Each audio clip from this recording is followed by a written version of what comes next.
So I know we've got a lot of regular listeners, folks that have been with us for years, been doing this for 15 years, but a lot of regulars would have missed Alan. They've asked why he isn't on the show more frequently. Well, here he is.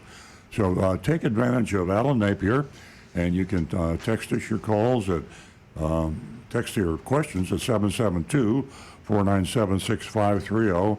Anything to do with collision, paint, rust, dealing with insurance companies. That's one of the most treacherous things you have to do with the insurance company is always going to take in more premiums they want to pay out in claims. And so that is kind of a problem. If you have a problem in that regard, we'll certainly ask you to give Alan a call. So text, as I said, 772-497-6530. And, of course, call us, 877-960-9960. That's 877-960-9960. Now, folks that aren't not familiar with us, what is this show all about? I mentioned that earlier, and it's in my introduction, but we thrive on your questions, your comments. We're out to make your life easier when it comes to buying, leasing, repairing, or maintaining your car. So if you have a question or a comment, don't think it's a stupid question. Don't think it's no one's interested. We learn more from you on this show sometimes than I think you learn from us. So please give us a call at 877-960-9960. Let's go around and kind of introduce everybody in the studio, especially for the folks that don't know us. To my left is my co-host, Nancy Stewart. She also is my wife. Nancy is as I said in my introduction, she's a very strong female advocate. She believes that women should have a 50-50 say in things. They have a 50-50 say in buying and driving cars. Why not in everything else? So, Nancy, tell us about that special offer we have for female callers. Good morning, ladies and gentlemen. What an exciting show we have for you this morning. And to the ladies, well, I'd like to offer you $50 for the first 2 new lady callers this morning. Please, your voice is extremely important, and we are building a platform here for the ladies, and you can help me with that by giving us a call at 877-960-9960. Or you can text us this morning if you're a little shy at 772-497-6530. Now back to the recovering car dealer. And as I said, the regular listeners are going to be glad that Alan's back. And Alan, tell us a little bit about your expertise. A lot of folks haven't heard from you in months. So you're a collision repair guy. I've known you for a lot of years. How long have you been in the business? I've been doing this since I was about 24 when I started managing a body shop. So that's about 30-some years. I enjoy it. I still find it invigorating to show up every day and see what's going to happen. I don't care how long you're in this business, dealing with customers, cars, and insurance companies. You're going to learn something new just about every day and be confronted with a situation you never thought you'd see. I love doing the show, and I love getting up at 4 o'clock to come in and do the show. What an amazing man. It's been a long time, and it really is fun talking to you folks, and I think we all learn something every week, and hopefully we teach you a little something. And I don't have all the answers, but I'll certainly try to help you with any car-related or car insurance-related question that I can. And I appreciate you having me back. Love to have you back, Alan. And insurance companies are one of our biggest complaints that we have dealing with your insurance companies. They love to take your premium checks, but they hate to pay the claims out. And when you have an accident, I don't care whether it's Allstate, State Farm, Geico, all the insurance companies, there's usually an issue. And Alan can help you with that because that's all he does all day long. He knows these insurance companies, and he can help you. And to my right, Excuse Nancy me is for a just moment. Tina, we know you're on the line, so you just hold on for a couple minutes. Yeah, Tina, I'll be right with you. I just wanted Rick to kind of introduce himself. We did a little bit of an introduction earlier, but Rick, tell us a little bit about your qualifications. You know just about everything about maintaining and repairing cars. Good morning, folks. I'm Rick Kearney. 25 years working for Earl and working as a Toyota technician. I've Master Diagnostic Tech, and please bear with us this morning with anything on the internet, because Stu is not here, so I'm kind of handling both YouTube channels and Facebook all at once. And, well, let's say I'm a better mechanic working with cars sometimes than with the personal computers, but I'm learning my way through it all. Rick, I understand that is a double-duty job, but I know you can handle it. Let's get to Tina. Yes, good morning, Tina. Welcome to the show. We got you on the line, Tina? Okay, new studio, high tech. We can't hear you, Tina. If you're still there, give us a call back. Tina for Bonita Springs, as Nancy said, is one of our best and most regular female callers. She is extremely knowledgeable, and there's not a call that she makes that we don't learn something from Tina. Absolutely. So, Tina, if you're still out there somewhere in Radio Land, please give us a call back. 877-960-9960. 877-960-9960. Earl, can you hear me? Ah, now there I hear you you. are. We've got a new studio and everything is new, so we finally figured out how we could hear you. So let's hear you now. What's going on? What's on your mind, Tina? Well, actually, I know that we've discussed the subject before, that people that have bad credit or no credit generally, for the most part, things are getting better, but generally they end up having to go to a used car lot to try and buy their first car or a car that they need. Yes. And, used car lots have, understandably, a really bad reputation because the financing is really high. There's also delivery, yo-yo financing, all that. I'm not going to get into that this time around. Mm-hmm. But I discovered, and you know this, that every auto dealer in the state of Florida has to have a bond.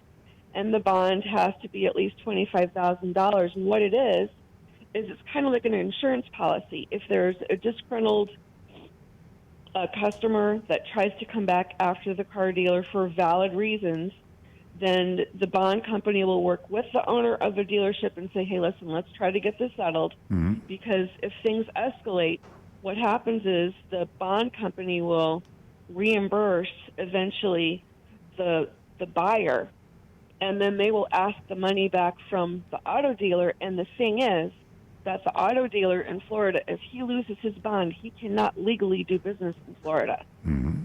So I wonder if you could elaborate on that a little bit more. Well, I always say, as you just proved here, I learned something. I knew we were bonded, and I've been a dealer for so long. I think when I became a dealer, it was probably $25,000. And my guess is it hasn't increased any in the past 50 years. And when you said $25,000 bond, I said, that is not going to cover much of anything today. The average price of a car is over $25,000, but they should raise that. There's so many things that should be done that the Department of Motor Vehicles apparently is overlooking. But yes, I also had to be fingerprinted. And theoretically, you cannot be a dealer in the state of Florida, or I suppose most states, if you're a felon, convicted felon. So the screening is very, very careless. And there are a lot of car dealers out there that are car dealers officially, but they shouldn't be. And they should tighten up the requirements. They should require a higher bond. And you were talking about, Tina, about the financing. They call them buy here, pay here lots. People that have marginal credit or bad credit will go to these lots, and unfortunately they get taken advantage of. People that are desperate to buy a car will take any car that they get sold. They will pay any price they get asked, and that's what happens at these buy here, pay here lots. Now there's exceptions to every rules. Beach Cars is a buy here, pay here company that I know of, and they treat their customers fairly. But there's thousands and thousands of these that take advantage of people that have marginal or bad credit. My advice for the folks out there with marginal credit, or if you think you have bad credit or marginal, is still check with your bank, still check with your credit union. You would be surprised today, lenders, the good lenders, the quality lenders, the banks and the credit unions, they are a lot better at buying people with marginal credit because they get in deeper into their ability to pay. Instead of just looking at the numbers and the Beacon score, the FICO score, they'll dig a little bit deeper, and you might be pleasantly surprised that you can get finance with your own bank or your own credit union. If you don't, and you go to the dealer and you're at his mercy, you just better pray, because they can charge you in Florida on a new car. They can charge you 18% interest. On a used car, they can charge you 38% interest. I mean, that's worse than borrowing it from, the mafia. It's just, can you imagine 38%? But thanks for the heads up, Tina, and alerting our listeners to the dangers of buying cars when you have bad credit. Hey, yes, exactly. Tina, and the other thing is, yes, go ahead. Hey, Tina, just before you get off the subject, because you always have multiple interesting subjects, the $25,000 bond limit, that brings to mind for me, from my aspect of the business, the $10,000 minimum or maximum payout on some policies, insurance policies. Same as the $25,000 limit, it was probably established in like the 80s. The $10,000 liability limit, that was established, I believe, in 87 or 88. So if somebody that has a minimum insurance hits you in your car and it's their fault, odds are your damage is going to be over $10,000, but their policy is not going to pay it and your policy has to pick it up. So same thing, kind of. These dollar limit things are so antiquated from 30 and 40 years ago. I think Earl probably ought to have to put about a $500,000 bond up. I can't afford it. Tina, what else is on your mind? That was a great question. Well, my point in bringing up the bond is that this could be leverage for a car buyer, especially I hate to use this word disadvantaged, but that's the only adjective I can think of at 8 o'clock in the morning. Yeah, this could be leverage. This could be leverage for a car buyer, because if the seller tries to engage them in yo-yo financing, if they try to pull a bait and switch, what the buyer can do is they could go after the bond company. Yes. And the bond company will put pressure on the seller. And believe me, the seller does not want to lose their bond, because if they lose their bond, they can't sell vehicles in the state of Florida. So this puts pressure on the seller to say, okay, let me go ahead and pay you some money. Let me go ahead and make the deal right. That way I don't lose my bond. No, you're absolutely right, Tina. That's a good point, and they should do that. Yeah, it's a great tool for the buyer. So even if you don't have a lot of money, even if your credit is not that great, don't think that you're a sitting duck. You don't have to be a sitting duck. You've got more power than you realize. Yeah, bring the third party, the bond company, you bring the Department of Motor Vehicles, and of course the Better Business Bureau and Office of Consumer Affairs, the Attorney General's office. When you fight with a dealer head to head, he's going to win. You need to bring the third parties in. I hadn't thought about the bond company, and your point is excellent. If you really get into a nasty fight, and of course the last alternative is hiring an attorney. I always recommend that as the very last, but the dealers are not going to, a bad dealer who's trying to take advantage of you and you get into a fight with them, you're not going to get anywhere until you bring in a third party that's got some power. So thank you very much for that call, Tina, and please call again. Yes, thank you, Tina. Okay, Nancy, I'm watching my mailbox, so I just want to let you know. Oh, all righty. Should be a day or two. Tina, you know that you played an important part this morning as a female, the first caller, and breaking us into our new studio. And I hope that you're viewing us. And to all the ladies, Tina opened the door. Give me a call. First two new lady callers, you can win yourself $50. 877-960-9960. Or you can text us. Rick's right here, and he's taking all the texts and YouTubes, and they can be read right here on the air. That's 772-497-6530. And don't forget, youranonymousfeedback.com. We'd love to hear from you. Give us some feedback. Let us know how we're doing this radio show every Saturday morning. You're an important part of the show. So take advantage of that. I see here where we have a caller from Gainesville, I believe, and it is a question about paint. And I believe that would be for Alan. Maybe. Good morning. Good morning. What's your name? Oh, sorry, we didn't get your name on the screen here. Stuart? Oh, Stuart. W-A-R-T Cohen. How could I miss that name? It's a great name. Good morning, Stuart. Welcome to the show.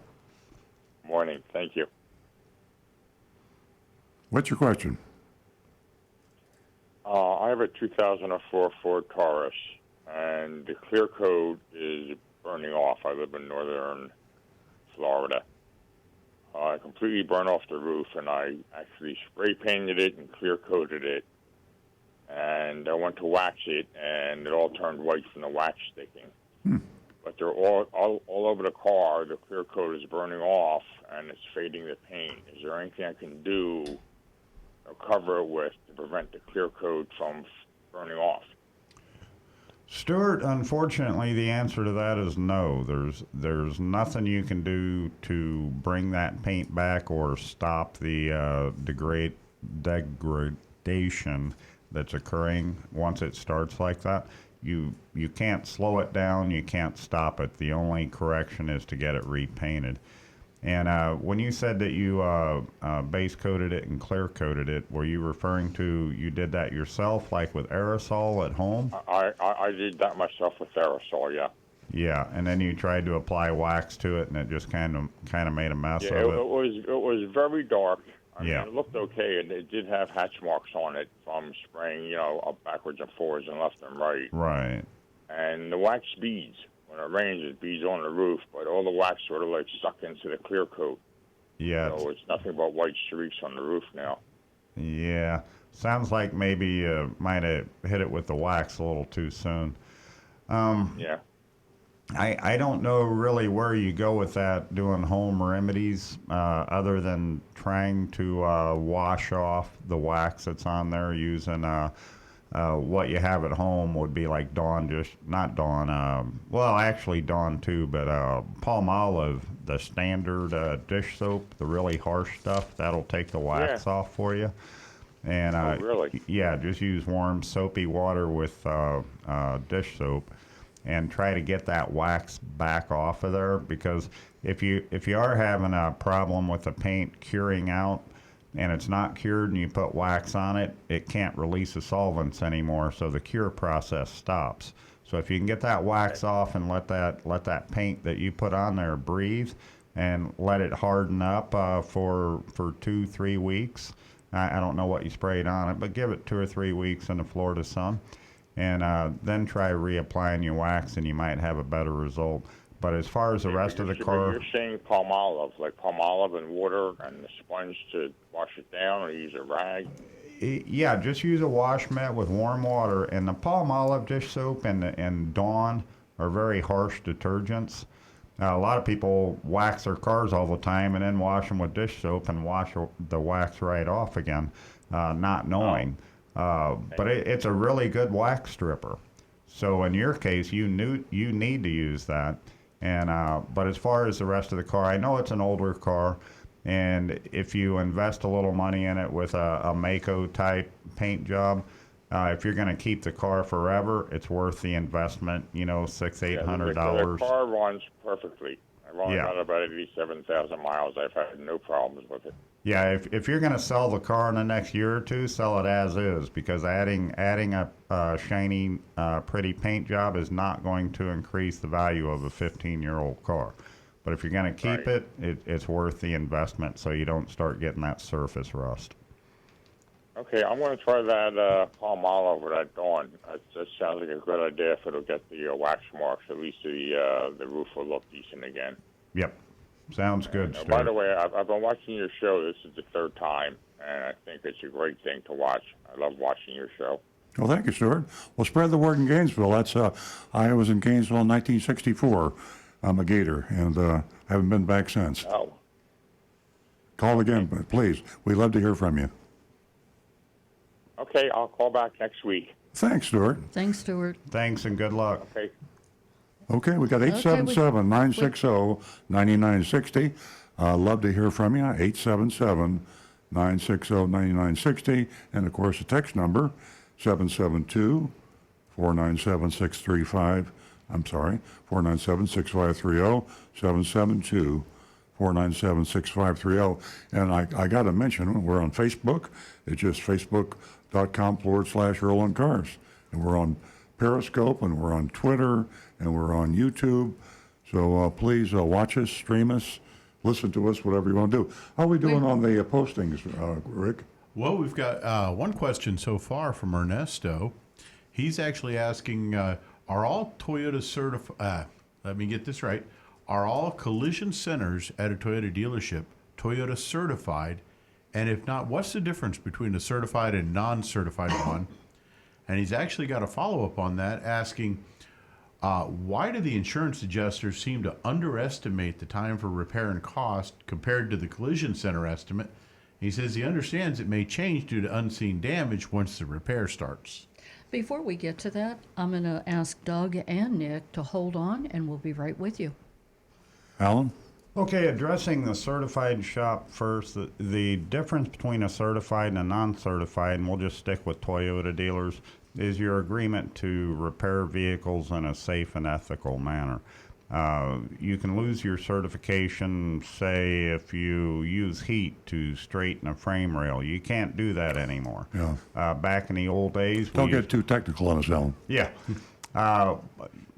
The big difference is just adhering to ethical standards in the repair, and also the training of the technicians and the estimating staff and the management staff and all that. What was the second question? He was asking, why do the insurance adjusters seem to underestimate the time for repair and cost? The answer to that question, there's an evolution involved there. It used to be they would do it to save a little bit of money. If they got it close, say you had a $1,000 repair and they wrote $850, most body shops aren't going to stop the repair process and production in their shop to get that $150. That's kind of how it used to be. They knew what the damage was. They'd get it close and just hope the body shop wouldn't bother. But that's evolved. Now you have two other entirely different reasons. One is, and I love people in the insurance industry. I deal with them every day, but a lot of it is incompetence and a lack of knowledge about the repair process.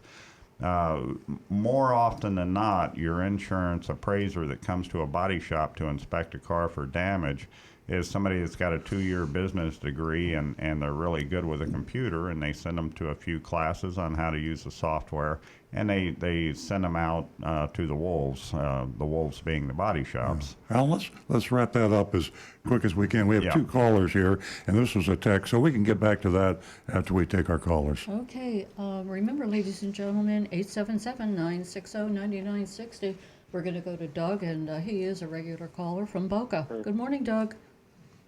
Hi, good morning. This is Doug, and Ollie is sitting right beside me. Hello. And I have a question for your dealership. My mom started off wanting to get a Camry and dealing with Josh. And basically what happened, I guess, is you didn't have a color that she wanted in the dealership. And so I guess Josh was dealing with it, but now Jim is dealing with it. What I'm trying to do is help my mom get this car because Monday she has to turn in her rental car. Oh. And tell them what the rental car company did to her. oh, yeah, well, it's kind of a mess with the rental car company. But so She thinks they set her up. So what I'm trying to do is, now, I hope I'm not overstepping my boundaries here. No, I did find a Camry that she wants Mhm. at a competitive dealership near you. The thing is, I want to go with you guys. Uh-huh. I don't know how we can do this. Now, I guess the only one that was available to her was gray, and she didn't want gray. Yeah, that's common. that most dealers cooperate with each other, and I'd say about half the sales average car dealer make, they swap. They call them dealer trades with other dealers.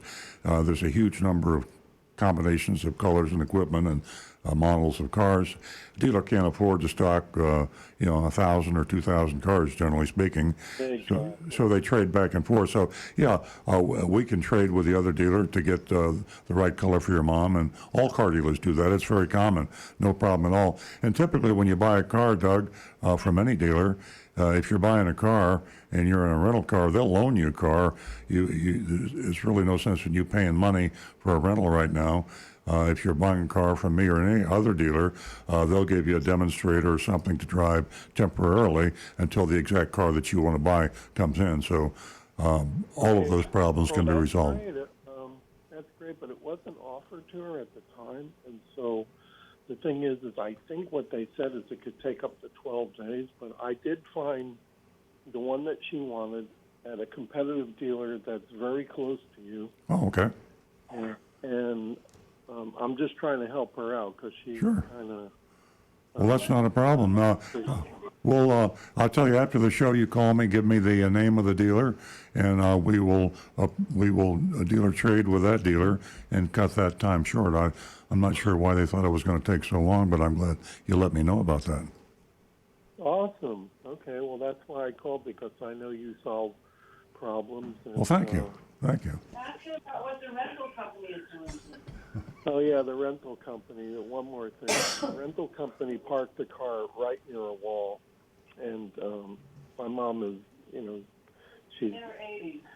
she's in her 80s, and basically what happened is she pulled out and she scraped the car a little bit on the wall, which is not a good thing, and so No. now she has to pay for the damage on the car. But I think the rental company, which was Enterprise, should have parked the car in the front so she didn't have to negotiate, That's a good point. Good point. Well, we'll take a look at the scratches and see if we can help her. We can talk to the rental company, and we can also take a look at the scratches, see the cost. But we'll help her any way we can. And I agree with you. Wow. Parking is so close to make it difficult for an elderly person to get in and out. They shouldn't have done that. You're exactly right. Okay, well, I appreciate you, and Ollie says hello. Well, Oh, thank you. Ollie is a kitty cat for you folks that don't know Ollie, and one of the finest cats of all time. So, Ollie, there he is. Okay, I hope Doug, Sam, Ollie, call again. Thanks very much. Ladies and gentlemen, I want to thank all of you for tuning in to Earl Stewart on Cars this morning. You know you're a very important part of the show, and we want to share this excitement with you of us being in a new studio. And remember, ladies, I offered you $50 for the first two new female callers this morning, 877-960-9960. And a shout out to Rudy. Thank you so much for your help. We're going to go to Nick, and Nick is calling from Cambridge. And I believe that is just a little town in Maine. Good morning, Nick. Hi, good morning. This is Nick. I've called before. I'm in Cambridge in the greater Boston area. How are you all doing? Thank you for joining us. Hi. So I wanted to ask Earl, I was talking to a buddy that lives down in the South Florida region about off-lease only, and I know that you did a mystery shop there and that they were less than forthcoming about the issue with the Takata, recall and Yes. having cars that didn't even have parts available or fixes available. Mm-hmm. But what I'm wondering is if you could talk more about is what happens when an OEM grounds a leased return vehicle at their dealership? Because one of my friends that works at a major Toyota dealership was telling me that they oftentimes, the best cars don't even make it to the auction, that as part of their efforts to keep the values of their cars up, all of the manufacturers have these proprietary internal offers that the dealer that grounds the unit gets first dibs on it. Then it goes on this internal site, and then if it doesn't go there, Toyota Financial Services picks the unit up and then we'll send it to the auction. And what my point to him, what I was trying to impress upon him was that, well, the cars that end up at off-lease only, are the cars that the dealers in that manufacturer's network passed on, and they're the ones that have full access to the service history. They can see with a lot more detail than you or I or off lease only, where the car's been, what's been done to it. Is there any truth to that? I mean, is that a major force with how cars off lease dealers that look at them and appraise them for their used car lot? I can speak for Florida, and in Florida, the leasing companies are required to sell the cars at auction. There's a liability that they have.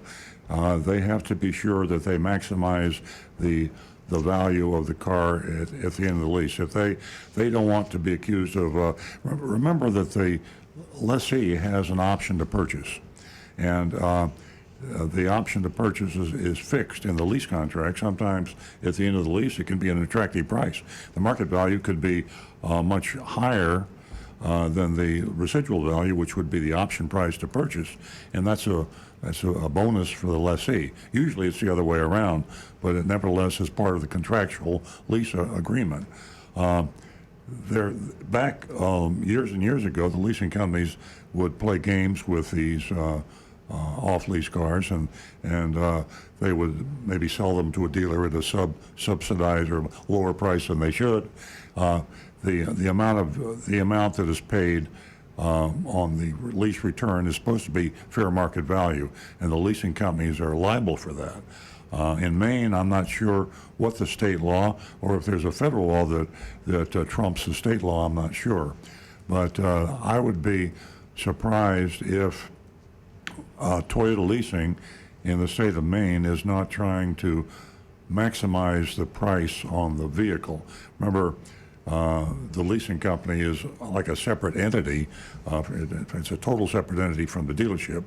And a dealer, if a dealer were high bidder, then I suppose state law may permit them to buy the car. In Florida, I can't buy a car as a dealer.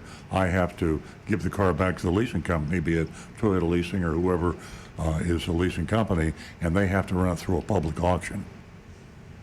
Mm-hmm. And I mean, other than the issue with the Takata, I mean, off lease only, they're selling, 3,000 cars a month. I mean, I guess it stands to reason they must be doing something right. But I mean, would you have people had other issues there that have come to your attention? Yeah, the Takata airbags, interestingly enough, you talk about the value of the cars, you would think that Takata airbag recall, or even a Takata airbag recall with an unfixable situation, would have a lower market value. Because of the total ignorance of most people about the Takata issue, and because the dealers are not disclosing this and don't have to disclose it, perfectly legal to sell a car with a defective, dangerous recall, including Takata. So if things were fair and honest and disclosure was total, a car with a dangerous recall would have much less of a market value. But today, you can run a car through the auction with a Takata airbag recall and get the same money as a car that goes through the auction without a Takata airbag recall. Okay. And I guess my other question is just on the whole issue of, the lease, off-lease sort of the auctions that the OEMs have for their specific dealer networks, the virtual online one. Could it be that in your case you're with Southeast Toyota, with like the 5 other states, and then there's, I think, Gulf States Toyota, and then the rest of the country is Toyota Financial Services? Could that also perhaps be part of it in this specific case? Are we still talking about value of cars with or without dangerous recalls or Takata airbags? No, I'm talking about the general concept of that one of your customers, or any Toyota customer for that matter, turns up at Earl Toyota with a lease unit to be grounded, and then you as the dealer, my understanding is you get, if the customer's obviously by turning the car in is electing not to purchase it. Yeah, you as the grounding dealer have first dibs, and then I thought that it would go on like a proprietary sort of online auction, if you will, just of Toyota dealerships or possibly Lexus dealerships as well.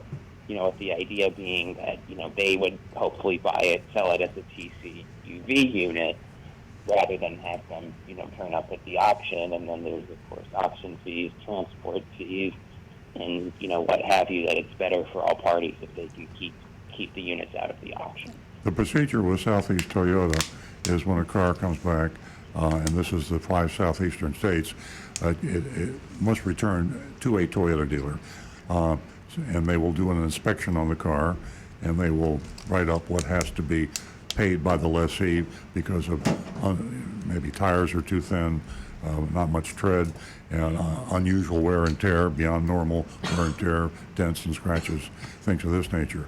After that, they go to the auction, and the dealer, if the lessee does not exercise their option to buy, then the dealer the leasing company will pick the car up at the dealership and take it to the auction. So the individual dealers do not buy the cars.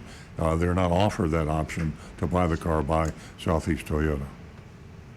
Okay. Well, that's interesting. I guess I know I called a couple months ago about the multiple security deposits, and I guess it sounds like everything with Southeast Toyota is very different than Toyota Financial. Yeah. Services.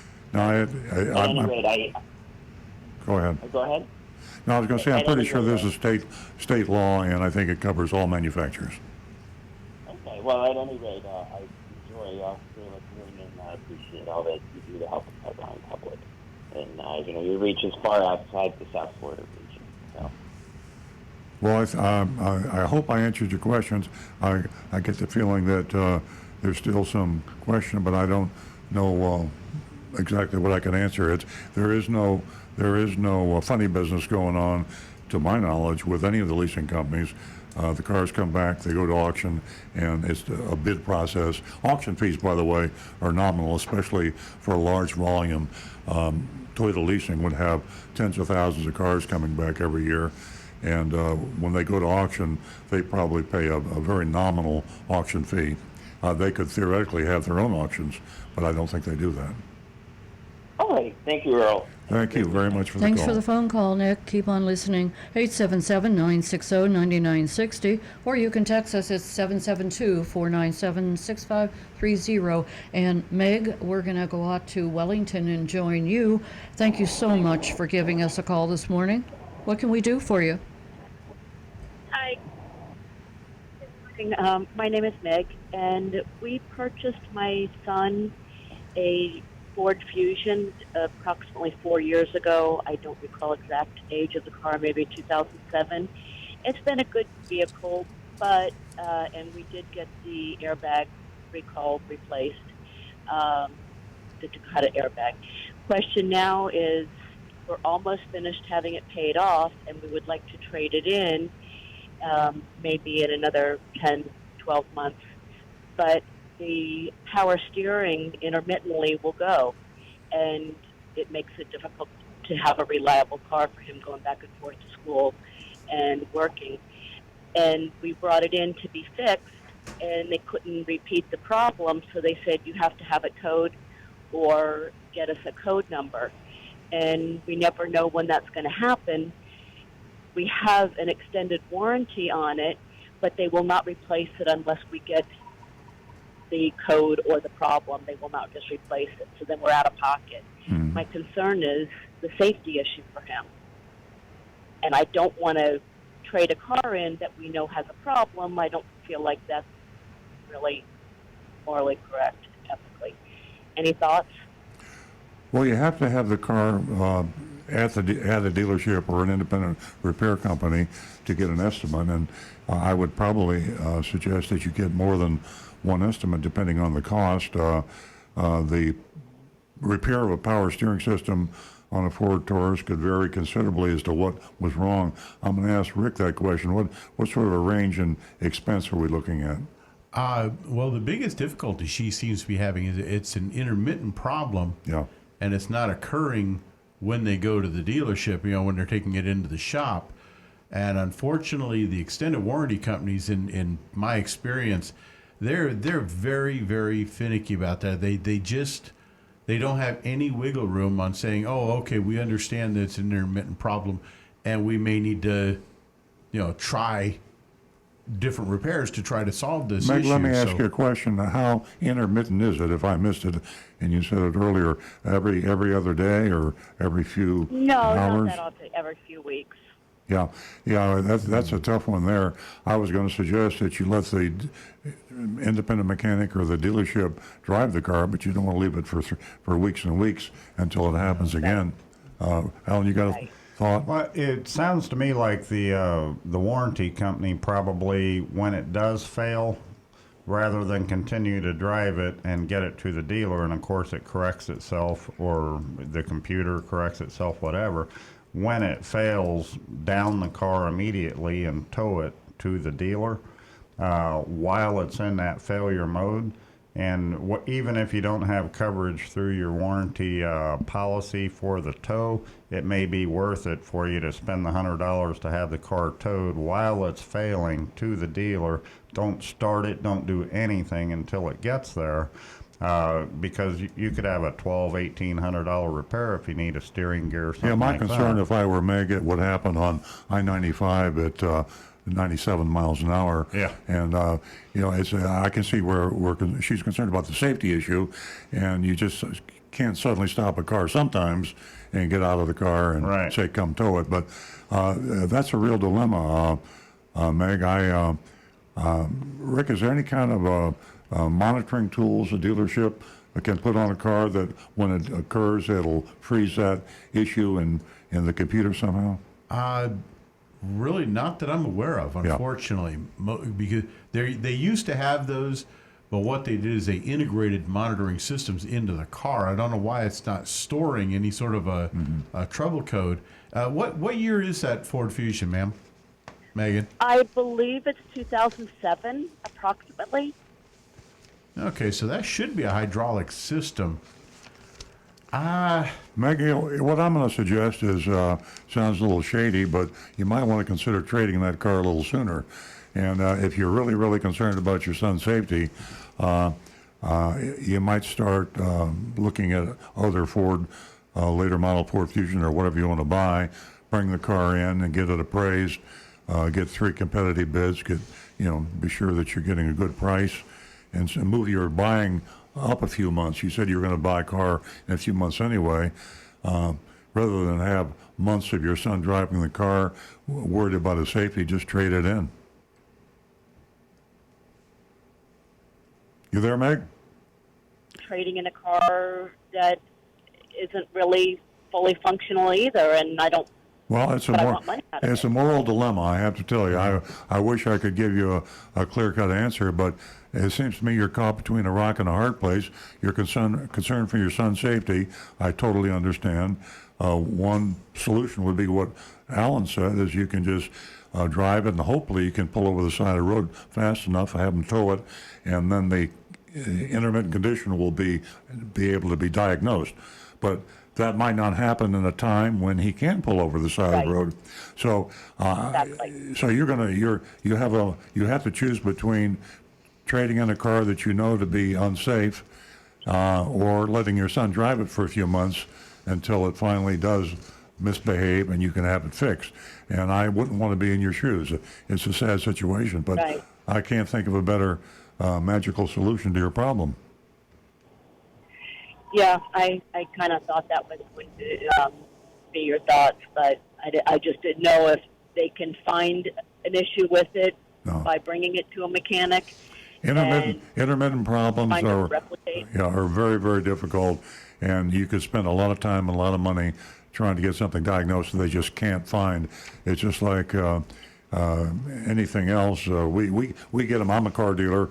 In full transparency, disclosure, I've been a car dealer since 1968, and in my service department, the biggest headache we have are intermittent problems.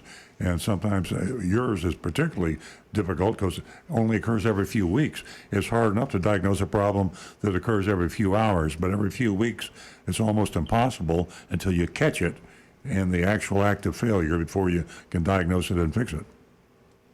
Okay. All right. Well, thank you so much. I'm very sorry we couldn't give you a better solution. Meg, are you a first-time caller? No, I am not. I wish I could say I am. I do also. Good luck with that problem, and I hope to hear from you again. All right. Thank you so much. Have a good day. All right, have a great day. You know, I know there's a whole lot of texts to get to, but we have one more caller, and it's Bob, and he's calling from Minnesota. Good morning, Bob. Hello, Bob. Yes, I'm still here. Good. Good morning. What's your question? Good morning. My son has a 2007 Toyota Corolla. Hmm. And when he got to 300,000 miles, the speedometer stopped working. Uh-huh. And he was told by a Toyota rep that that's how it's designed. I just find it kind of hard to believe that they would stop at 300,000 miles, because these cars will go beyond that, especially at Toyota. I'm just amazed at. Have you ever heard that before? Alan's shaking his head. I didn't know that, and that's what I say. I always learn something new. So, Alan, on a 2007 Toyota, you can only go up to 300,000 miles. And they were programmed that way. And That's the dumbest thing I ever heard of. Yeah. And I'm embarrassed to be a Toyota dealer. Our painter Chuck, his wife Debbie's Corolla, she maintains it meticulously. Yes. She got to 300,000, it just stopped. Unbelievable. And Mark, our service manager, knew about the problem, that it existed. They don't do them that way anymore, by the way. But he got it replaced for them at no charge. And I think that's kind of an ongoing deal. You need to go to a car dealer that wants to help you, for one thing, because it's not a financially profitable thing for the dealer. It's such a small thing, but it's a huge thing if you own the car. But go to a dealer, your local dealer, and tell them, hey, you can Google this. This is not unheard of. What can you do for me? And try to get it replaced at Toyota's expense. If they say, we'll do it, if you pay the first $100, it's worth it, go ahead and do it. But try to get them to buy you one. I think you can embarrass them into that if the dealer will cooperate, and as Alan says, go to bat for you. That'll work. If it won't, I think you can go to Toyota directly. The top guy for Toyota in all of North America is Jim Lentz, Lentz, and you copy him with some correspondence. He will see it. We've had instances with my customers, and he will actually involve himself, go up high enough in the ranks at Toyota, and if the dealer won't help you, and try to embarrass him into getting you a new odometer, because it's absolutely stupid that they would have designed the odometer that way. Sure You said Lentz, shows a lack of L-E-N-T-Z, confidence. Jim Lentz, Lentz. He is the, I'm not sure, he is in charge of Toyota for all of North America, probably president or executive or whatever. But if you Google him, you'll get his contact information and send him an email. It's probably just, okay. Yeah.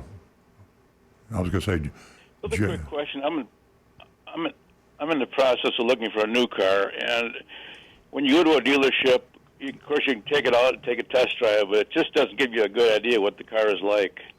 Do most dealers allow you to use it for a couple of days, possibly, or can you rent a car from a dealership so you can get a better feel for it? Most dealers would not let you have it for a couple of days. Some would. Remember, if they have a demonstrator, that's one thing. If they don't have a car designated as demonstrator in the particular car you want to drive, they would have to give you a brand new car to drive for 2 or 3 days, and that would be a difficulty because of the mileage you would put on the car. Then the next person that wanted to buy it wouldn't want to pay as much money. Renting a car would be a great idea, and I think you're on the right track. Too many people come in and they take a 20-minute demonstration ride, make a decision, and buy a $50,000 car. That's a bad idea. And I think you're exactly right. Even if you got a car that wasn't exactly the same, but it was the same year and make and model, but it might have different accessories, you should take a car out and drive it for several hours, if not overnight, and drive it in the same conditions that you normally drive your car. Highway driving, residential driving, the roads that you normally go over in your daily whatever you do. And that way you'll know whether you like the car. We have a lot of people, myself included, as I say, I'm a car dealer. They'll come in and buy a car. They love it. They drive it for a couple hours. And then a week later, they find out there was something about that car they didn't notice. It might be the visibility out of the rear window. You never know. So stick to your idea of driving the car for a day or two. Okay, well, I appreciate your assistance. Thank you very much. Bob, thanks for calling. We appreciate it. Please call again. 877-960-9960, or you can text us at 772-497-6530. Speaking of texts, we have them stacked up over there. We've got a few. Let's see. First one, Tim is asking, Earl, what got you started in selling Toyotas, and what were you doing before you got a Toyota dealership?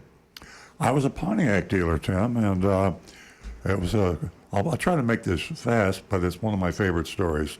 I was actually coming back as a Pontiac dealer from a late-night poker game, and a friend of mine said, would you be interested in buying a Toyota dealership? This is in 1975. And I said, I'll buy anything if the price is right. So he gave me his friend's name. I called the guy. His name was, I'm trying to think of his name now, Jerry Bean and Dick Raffo. I called Dick Raffo in New York, and long story short, within about a month, I bought myself a Toyota dealership. That was back when Toyota dealerships weren't very popular, and Toyota wasn't very popular, so my timing was right. Excellent. Okay, Steve has an '07 Lexus E350, and he just bought a new Samsung cell phone, brand new smartphone, and he says his Bluetooth cannot connect. He went into the Lexus dealership and they couldn't get it to work either, and they say there are no more updates available for his radio for connecting his Bluetooth, and he's wondering what are his options for getting this straightened around. I'm a little shocked. Samsung is a popular phone, and I see no reason. I would check with another Lexus dealership, and I would also contact Lexus directly. It doesn't sound to me like a satisfactory answer. Right, because those phones should be backwards compatible, Yeah. and the Lexus Bluetooth system should be straightforward enough that you should still accept it. Otherwise, some of your options include an aftermarket Bluetooth adapter that will play through your radio, or possibly even considering the idea of simply replacing the radio with an aftermarket unit that'd be a lot less expensive than any factory units, and it would have all the latest technology for Bluetooth and such things as the Google CarPlay or Apple CarPlay. And I will say this, that one of the weak points in the modern cars is the whole Bluetooth connection thing. We get complaints all the time. When you go to a dealership or wherever you're going for help, assistance in getting your Bluetooth connected to whatever you want to connect it to, find the person, hopefully, in the dealership that knows what he's talking about. If you get the wrong person, they'll be unable to do it for you. In my own dealership, I had a service advisor. We call them assistant service managers or salesmen. They're recommended to one of my customers that they buy a new radio because it wouldn't connect. And come to find out that it was just an issue that he didn't understand. So you get a lot of bad advice in car dealerships today because of this new technology, Bluetooth. Get a second, third, or fourth opinion before you give up. And certainly don't buy another radio. And believe it or not, one of the best resources for extra information on that is YouTube. You'd be amazed at how many times, because there are so many different phones out there, I can't even come close to memorizing how to make them all work. Yeah. So I go on YouTube to get advice on how to make all the various different phones connect with the cars. Very good. Next tip. Let's see. James is asking, how do mega dealers afford such a large inventory? He assumes the interest cost on paying for those cars would be very high, and yet they always advertise super low prices. The mega dealers do have large inventories. I mean, typically a car dealer will have a 60-day supply, meaning if they sell 100 cars a month, they'll have 200 cars in inventory. But there are dealers that sell 1,000 cars a month, believe it or not, and they would have probably 2,000 cars in inventory. Actually, interest rates today on financing new cars in inventory, they call it floor plan, are still at historic lows. And car dealers right now are only paying like 3 or 4% interest.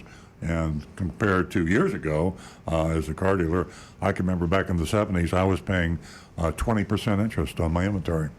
And when I say that now, I choke and have palpitations. But the car dealers today really got it easy because the cost of money is so low.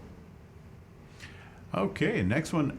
Andres on Facebook is asking, he's studying his new vehicle owner's manual, and he's looking at the maintenance section. He says he doesn't see any notes to have the first oil change completed before the typical 6,000 mile interval.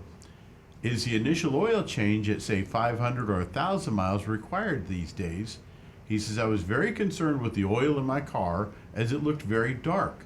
I changed the oil, and actually only about 3.5 quarts came out from a possible 4.75 quarts as per the manual. And he only had about 2,000 miles on the car. Well, I would be checking with the dealership and find out why such little amount of oil came out of that car.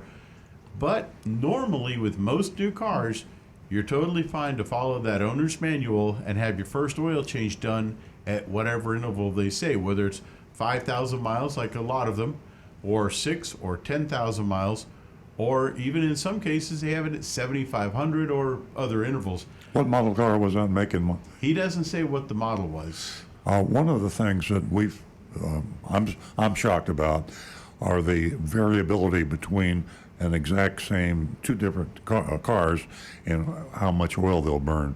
And based on the tolerances of the engine and things like that, you can see a car, and Rick, correct me if I'm wrong, that can burn a quart oil in 3,000 miles, another will burn a quart oil in 10,000 miles or 20,000 miles.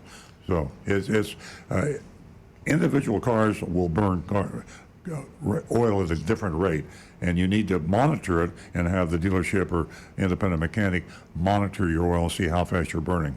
Absolutely. Yeah, let me add something to that. When you're doing a home oil change, oftentimes there's a couple things. One is when a dealer or a repair shop does it, your car is perfectly flat, and that's how it's designed to have the oil drained. If you're doing an oil change at home in your driveway, the odds are it's probably not perfectly flat, and you could have half a quart or 3/4 of a quart of oil sitting at the back or the front of the oil pan. Like in San Francisco. Yeah, like in San Absolutely. Francisco. But most of our driveways are angled too because the flood stuff. The other thing is when a repair shop or a dealer changes your oil, it's usually on a warm automobile. The engine's warmed up. The oil flows better, so you get more oil out as well. Now, most of these are zero weight oils now. They're almost watery, but even sewing machine oil, the same thing. You thicken it up, it flows better. So you got a couple of things lined up against you there doing home oil changes versus a repair shop to get all the oil out of the car. Thank you, Alan. That's very true. And Excuse me for a minute, Rick. To the young lady that was holding from Alabama, please give us a call back. All of the calls are very important. And we have a caller from Jupiter that's been holding for quite some time, and his name is Alan. Good morning, Alan. Alan from Jupiter, we got you on the line. Hey, Alan. Okay, folks, we got some new equipment here today, and maybe we're not functioning up 100%. We had a call from Alabama that we don't have, and we have Alan, who we thought was on the line. Alan, we can't hear you. If you can hear us, call back again. We'll try I can hear you. Oh, good. Good morning. Okay. Can you hear me? We hear you now. Thank you. Sorry about that. Good morning. I reached. Well, we lost you again, Alan. New control room, new high-tech stuff here, not working too well. My apologies. I'm sure once we get all this fancy new equipment working, it'll be very smooth. Yeah, and I agree with you. I'm going to give a shout out to Rudy. I'm expecting a call to come in, and that is from Justin Lynn just shortly, if you could patch that through to us. Ladies and gentlemen, your calls are very important, and for the ones that we couldn't get to, like the lady in Alabama, please be patient and give us a call back at 877-960-9960, or you can text us at 772-497-6530. We have an exciting show this morning. We have a great mystery shopping report and so much more. Now back to the recovering car dealer. Yeah, again, my apologies. Anybody that's called, been unable to get through, we're in a new studio, and we accept full responsibility for this, and we do apologize. We will prioritize your call. We're answering some text now and postings on Facebook and Twitter and whatnot, but the phone calls we will prioritize. And Nancy has the screen. As soon as a phone call pops up, we'll interrupt whatever we're doing and take your call. So if you were cut off, or you were listening and couldn't hear us, please call back and we will take your call immediately. 877-960-9960, 877-960-9960. And please text us at 772-497-6530. That's 772-497-6530. Let's go back to the text until we get another call, Rick. Oh, okay. Andrea's put in with a little update here. It's a 2019 Hyundai Elantra GT with a 1.6 liter turbo, and he says he changed the oil on a sloped driveway, but he had the car on ramps, and he says he checked it with a level to see that it was level. Good call. We're on the same track. I would say so. In that case, I would consult with the dealership to try to find out what's going on and why it seems that car was so low on oil for what should have been in there. Yeah, exactly. They probably want to fill it up with oil to the right level and then drive it and see how quickly it's burning it. Sometimes if it burns oil too fast, you got a situation that can be corrected under warranty or otherwise. And sometimes they'll just tell you, unfortunately, well, you just got one of those cars that burns a lot of oil. It's embarrassing to me when I have to tell my customer that, but we will have the exact same year, make, model car. One will burn it quart of oil and 5,000 miles. Another one will burn the quart of oil and 10,000 miles. Makes no sense. Yep. Okay, well, Scott Anderson is asking, can brake rotors on new cars qualify for a warranty item?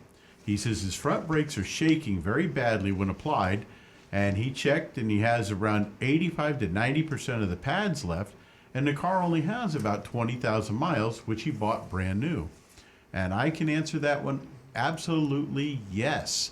That is a warrantable condition on just about every new car that I know of.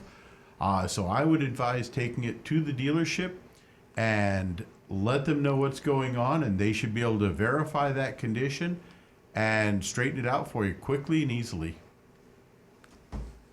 Are we out of text? Actually, I do have one more. I'm kind of waiting for an update from a question that I asked John on YouTube. Excuse me, Rick. Sure. Justin, if you could please give us a call back again. We're not 100% this morning. This is a brand new studio.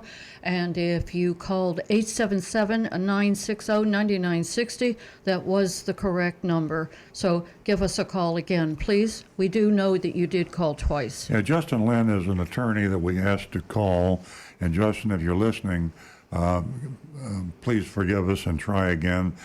Justin Lynn was going to address the Takata airbag issue question we have with some of the reasons as to why this Takata airbag is not made, it's not illegal to sell a car with a defective Takata airbag, or for that matter, why it's not illegal to sell any car with a dangerous recall. There are even cars out there on the road being sold as I speak to used car buyers that have dangerous recalls with no fix available.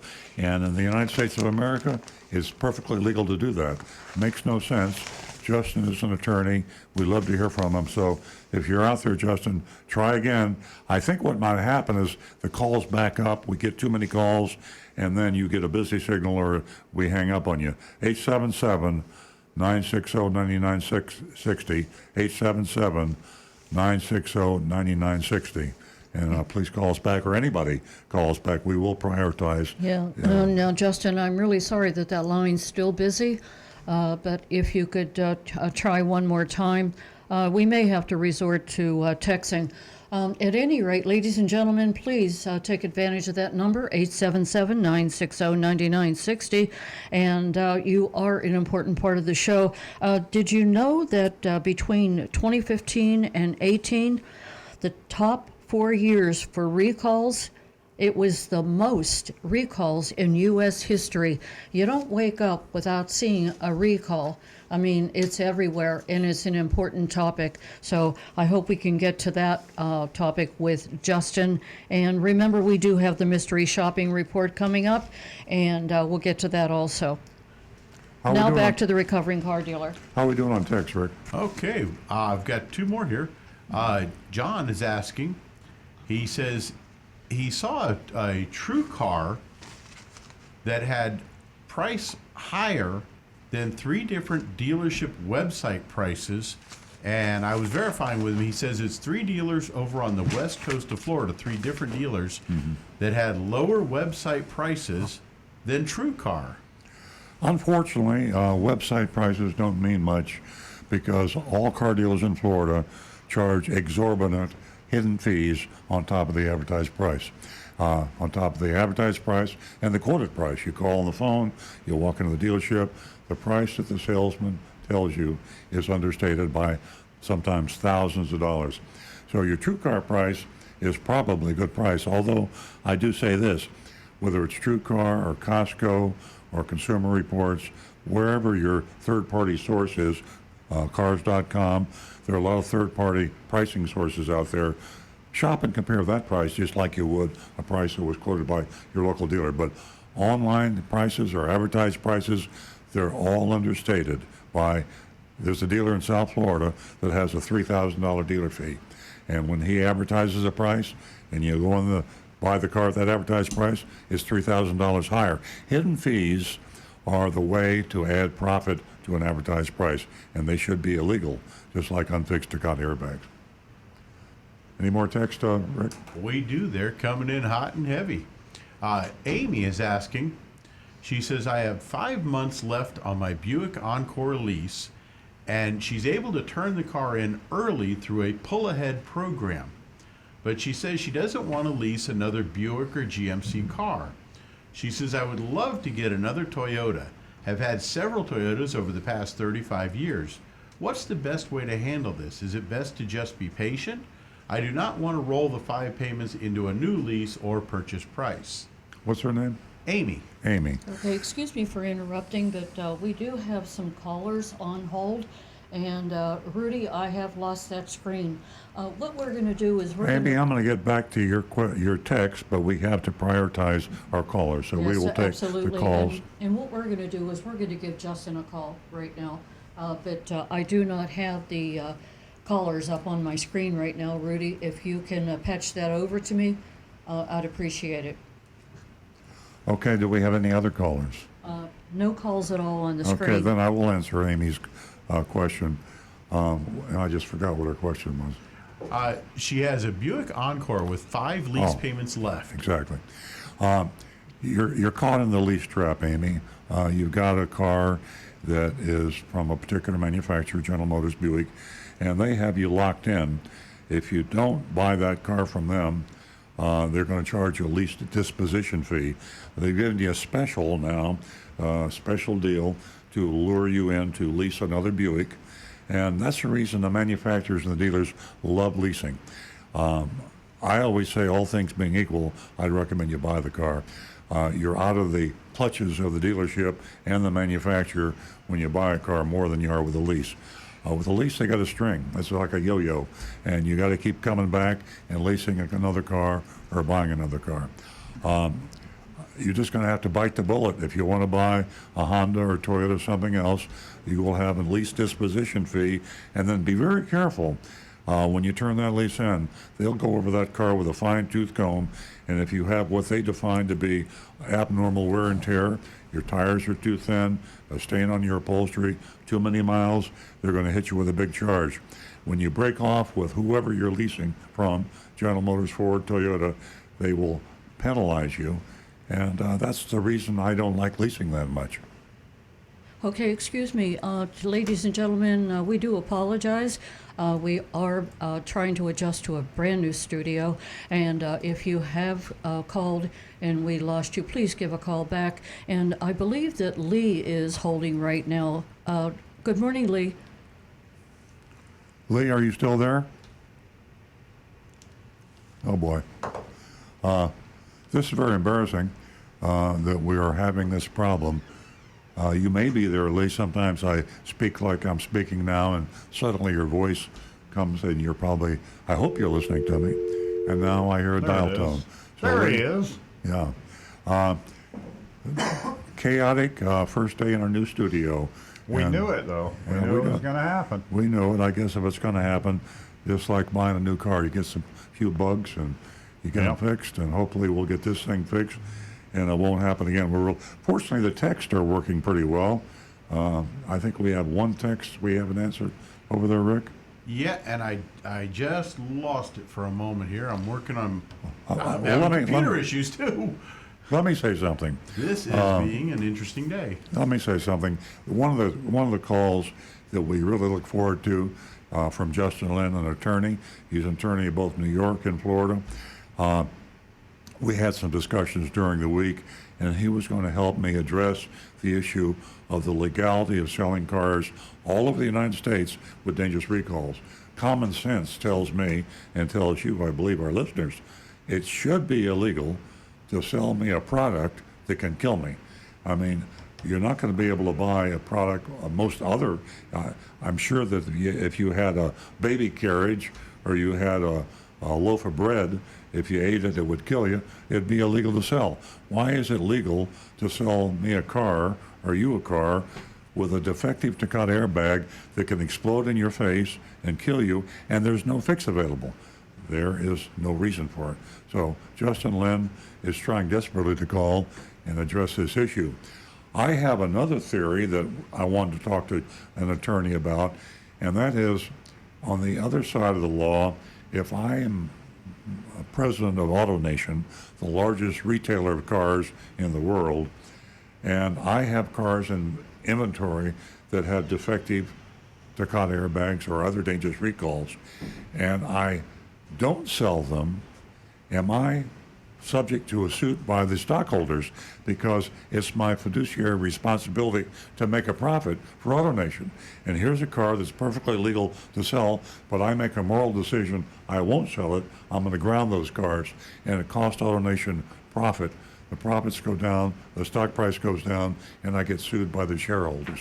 That was the other legal issue that I wanted to talk to an attorney about. So fortunately, the attorneys aren't able to get through on the lines, and we will, if we can't address it this week, we'll address it next week.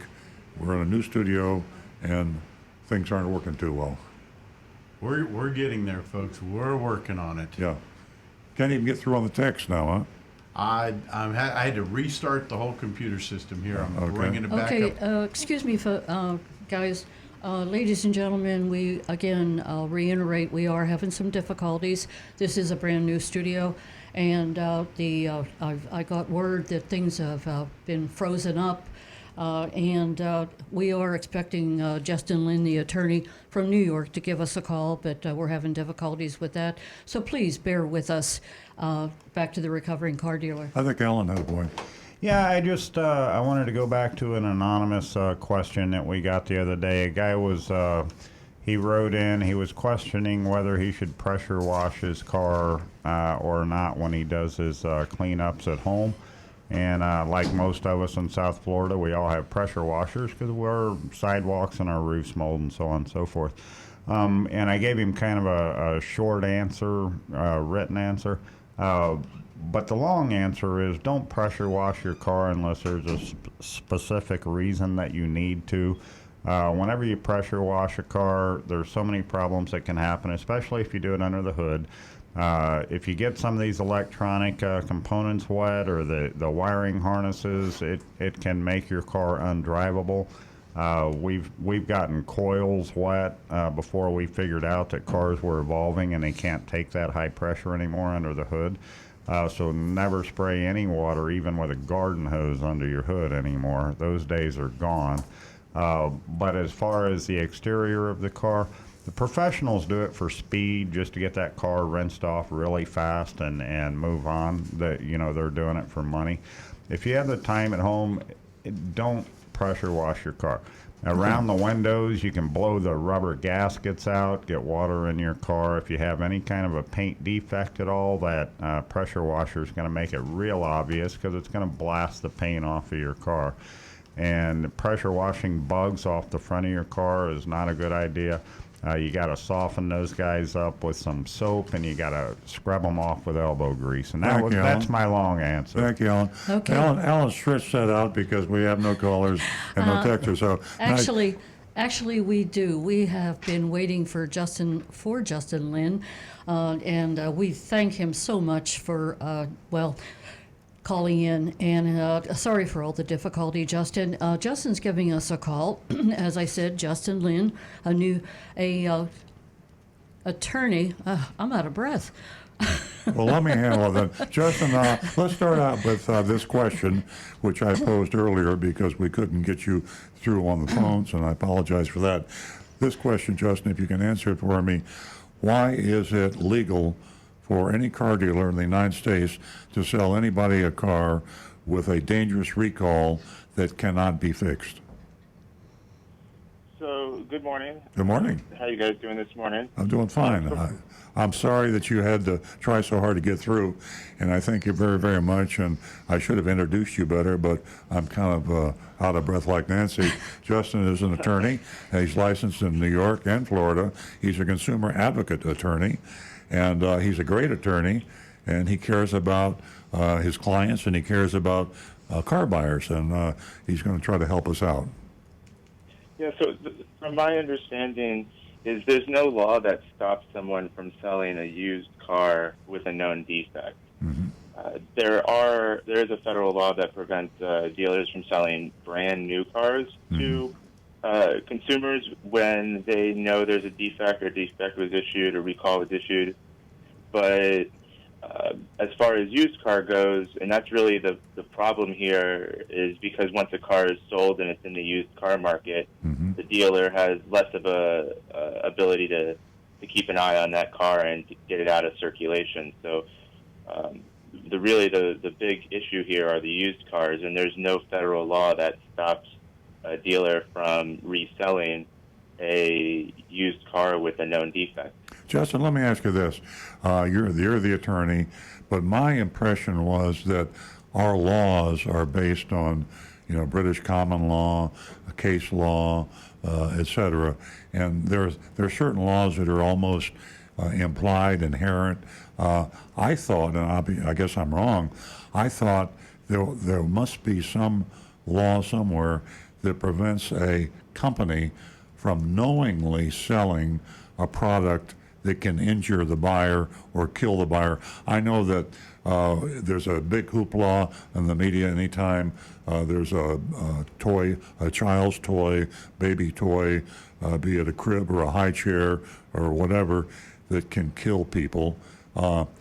If I'm a toy salesman and I've got a toy store and I have a rattle that I'm selling to babies, and I know this rattle can choke the baby and kill it, is it legal for me to sell it if no one passes a law that says it's illegal? So that's actually illegal as well.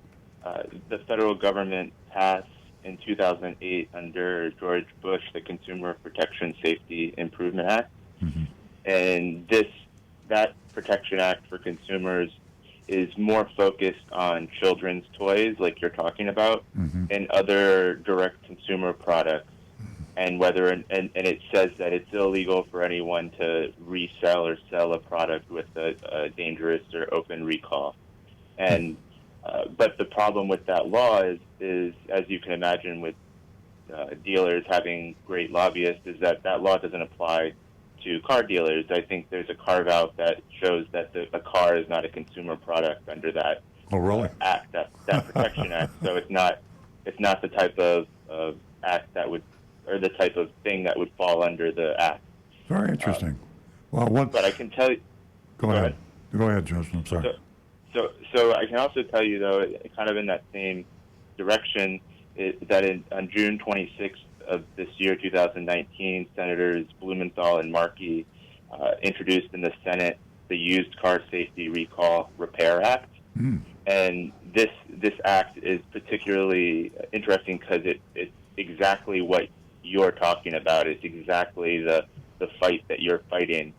And if you look at the act and the language that it's proposing, there's an acknowledgement that what's happening is people are selling used cars and they're doing it with known recalls and people are being hurt. And that it acknowledges under federal law that they can do this, so that this is a piece of legislation that's attempting to prevent car dealers and manufacturers from selling these cars with open recalls.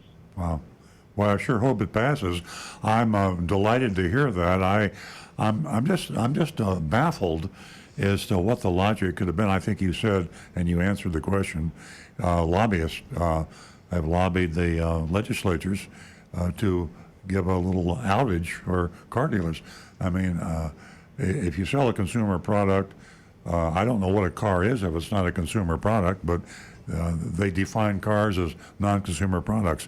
That's the most dastardly thing I can imagine. Something that can kill you. More people are killed in cars than probably any other consumer product.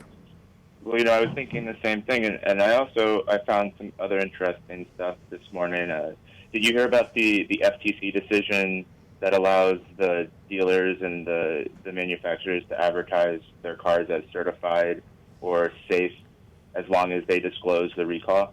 I did, and I know Rosemary Shahan, who is the president of CRS. I always forget the acronym.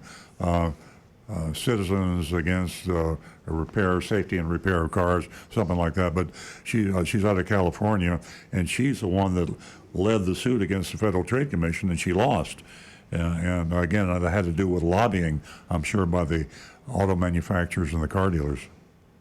Yep, absolutely.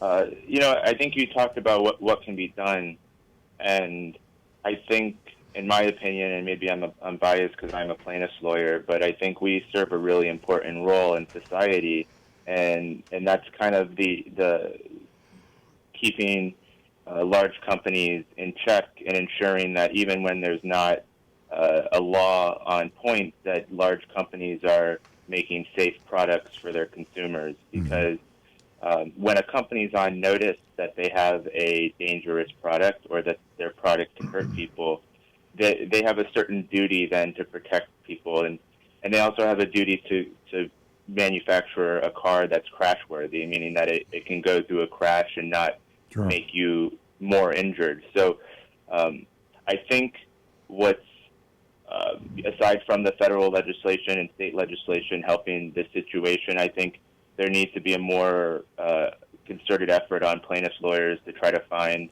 what could either be a class action suit, or what would be what I've had a lot of luck with lately is federal RICO, which is the Racketeering, Influence, Corruption Organization Act.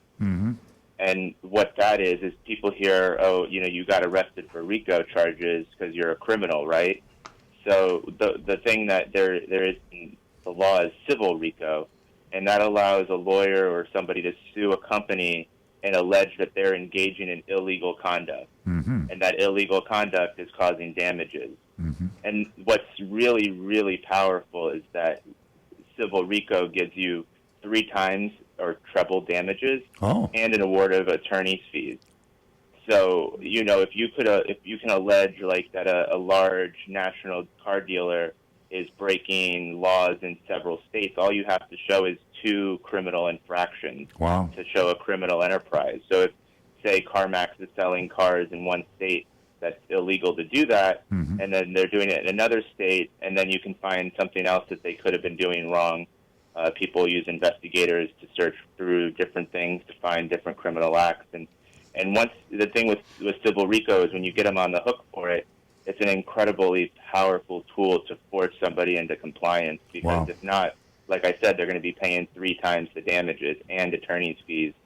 and a little case could turn into a multi-million-dollar, billion-dollar case against the auto dealers and manufacturers. No wonder the price of Ford stock is dropping.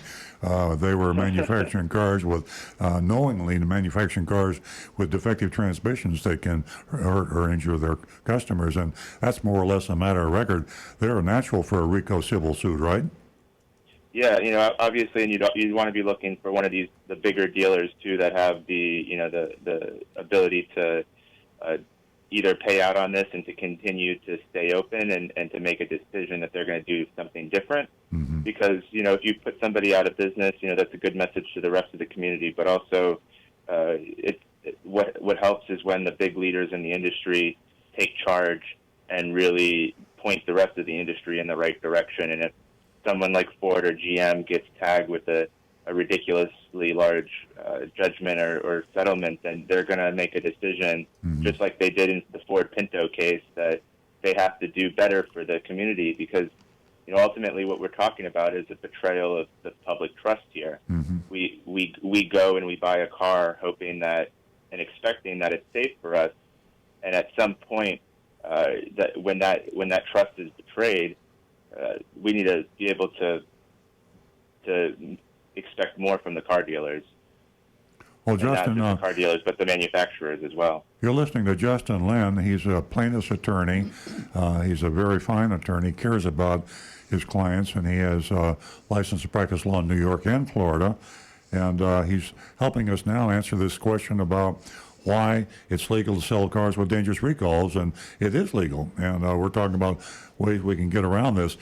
Justin, let me ask you another question about legality. Am I right that a public company like AutoNation has a fiduciary responsibility to the stockholders to earn money by anything legal that they can do to maximize the profit, the return on investment of the stockholders? Therefore, if they have cars in their inventories, or used car inventories, that do have dangerous recalls, if they made the moral decision to sideline these cars and not retail them, they theoretically could be sued because they were not fulfilling their obligation to their stockholders.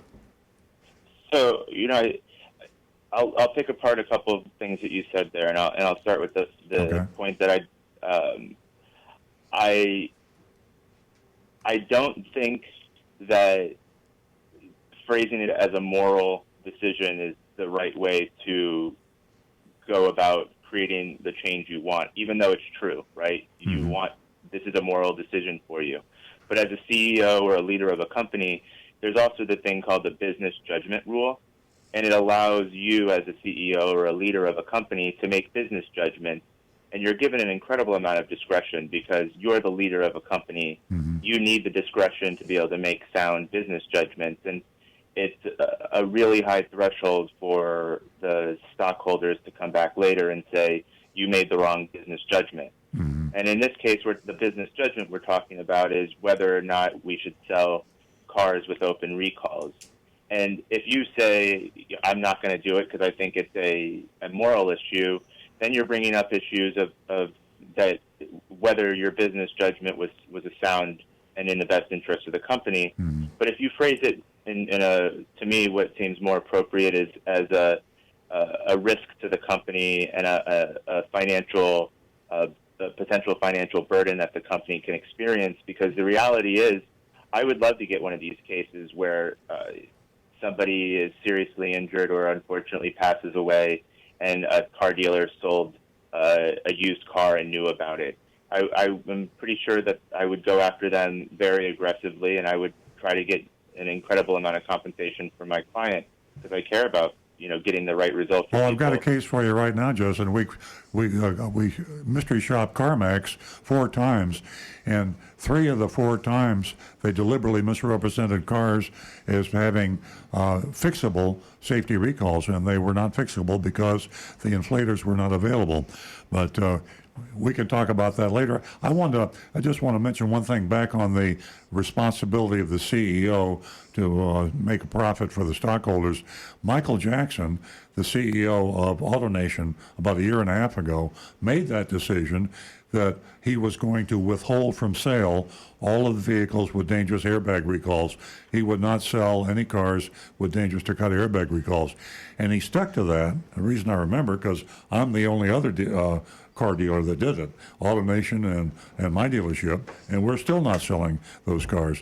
But Michael Jackson made the decision not to do it, held those cars off the market for a year, and then got on CNBC and announced to the world that he was reversing that decision, that he was going to start selling the cars, and he was sorry he had to do it, but it was costing the company a lot of money.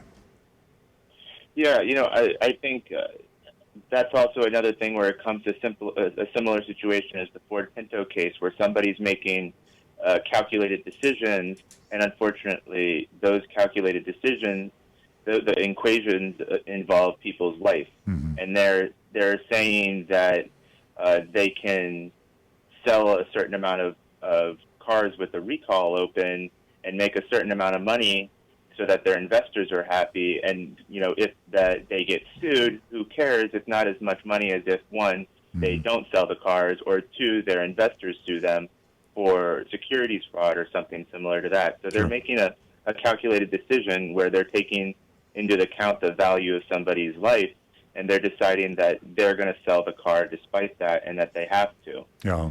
And one of the things that is really interesting to me about that particular case is it unfortunately now sets them up for incredible liability, because it's similar to a case where an apartment complex knows that it's a dangerous neighborhood, and they decide to hire a security guard to protect that apartment complex.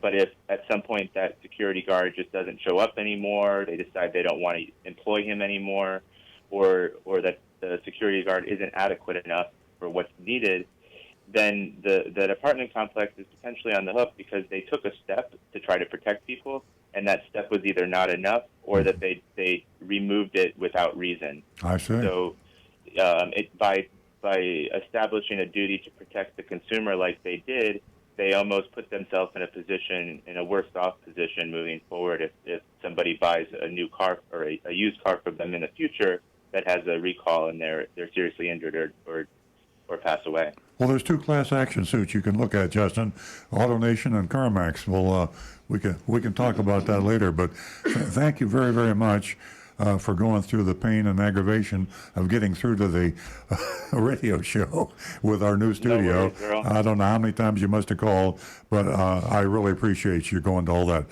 trouble. And we'd love to hear from you regularly. I promise you that we'll get this technical problems finished and fixed, and we'll be able to be reached next week and the week after. So please call again sometime. No worries, Earl. Can you give me 10 seconds? Sure, absolutely. So I'm, like Earl mentioned, I'm a personal injury attorney. I'm licensed in Florida and New York. I live in New York, and I focus on helping people who were injured while they were in New York who live in Florida. So if you're on vacation or you're here for work and you get injured and you have to go back to Florida, a lot of Florida lawyers have no idea how to handle that case, and that's my focus, is to help people who need help when they were hurt while they were in New York. I also handle a whole ton of other injury cases, but my niche is cases involving Florida and New York. And I'll say this, Nancy and I know Justin personally. We knew him before he was an attorney, and we've known him since. And he's one of the good guys. You know, you got a lot of attorneys out there, and but you have a few like Justin that really care about his clients. Justin Linn, Linn. What's your email address, Justin? So you can find me online at justinlinnlaw.com, JustinLinnlaw.com. You can call me 561-756-1608, or my email address is justinlinnlaw@gmail.com, JustinLinnlaw@gmail.com. And if any of you didn't get all that written down, you can call me or Nancy or call the show. We'll give you Definitely. Justin Lynn's contact information. Once again, Justin, thank you very much for what you do and for being so persistent to get through the show this morning. We all thank you, No worries. Justin. From all of us here at Earl Stewart on Cars, thank you so much.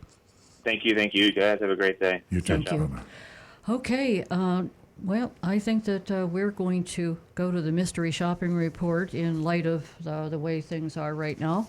And we'll have just enough time. It's about 9:36. Well, listen, we got a couple of texts over here we might be able to have time to get to. Yeah. Well, let me tell our listeners that you can vote on the Mystery Shopping Report by texting us at 772-497-6530. And that Mystery Shopping Report is from Graco Chevrolet in Delray Beach. Now back to Rick. Yeah, we got a couple of texts coming.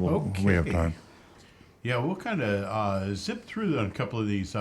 Ronald is asking, can the finance and insurance insist on dealer add-on fees, such as window tint, after I agreed on a price with the salesman?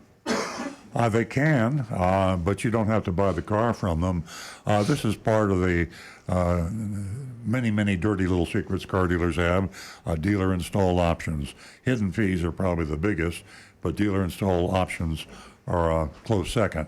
And it's just totally unconscionable to advertise a car at a price that they won't sell the car for. And the way they bump the profit, hidden fees, AKA dealer fees, and dealer installed options. Nitrogen in the tires, window tint, pinstripes, road hazard insurance. The list goes on and on and on. And dealer installed accessories are not only a sneaky trick to add to the profit, but they have very low value and very high price. That's the reason they're dealer installed. Typically, a package of dealer installed accessories would have a dealer cost of $100 and they would charge you $1,000.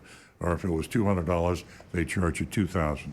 And when you get a price on a car, be sure it is an out the door price plus tax and tag only. I'm going to hold up something for the camera, and you can download this on our EarlOnCars.com.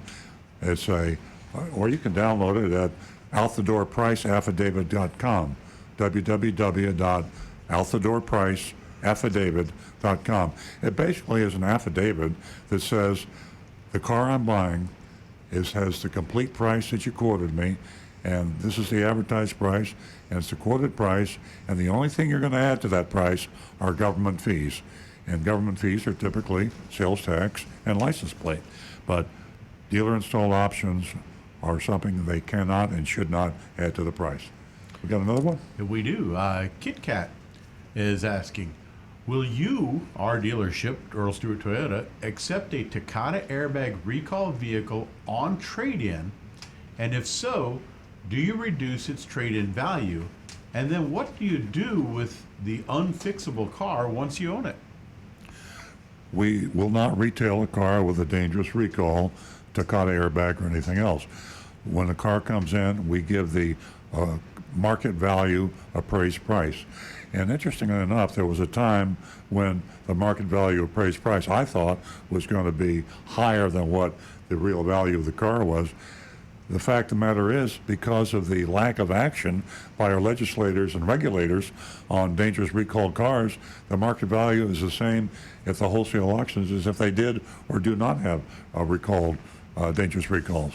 So yes, when we trade in a car, we'll accept and we'll give you the market value, and then we'll take that car and we'll get it fixed if it can be fixed. If it can't be fixed, we will sell it at the auction, at the wholesale auction, and let another dealer buy it, and they're going to take the car and they're going to retail it. Okay. And the last one we have here is Robbie from Stewart. Kind of a public service announcement that he's got here. Are you aware that on the news, some states are now charging, he says double or triple, but I looked it up and it's actually quite a hefty amount, for license plates for people who own alternative fuel vehicles, hybrids, plug-in hybrids, electric cars, because their gasoline revenue, the gasoline tax revenues that those states were normally getting, are falling because people are buying these alternative fuel vehicles, the electric vehicles. So a lot of these states, 19 of them now, are charging anywhere from $50 to $200 additional to register your car each year because it is a non-gasoline using car. Yes, I've heard that, and that's the dumbest thing I've heard. That's the second dumbest thing I've heard. The first one was Toyota building an odometer on a 2007 Corolla that would only go up to 300,000 miles. Yeah. But to charge extra for someone that is trying to reduce energy consumption and have a cleaner environment and charge them a premium because they're not collecting gasoline tax is pure stupid. And I'm going to get that list of 19 states and read it out on the air, so hopefully we can embarrass the people in those states that allow this to become law. Well, as a matter of fact, one of them that charges almost $200 is California.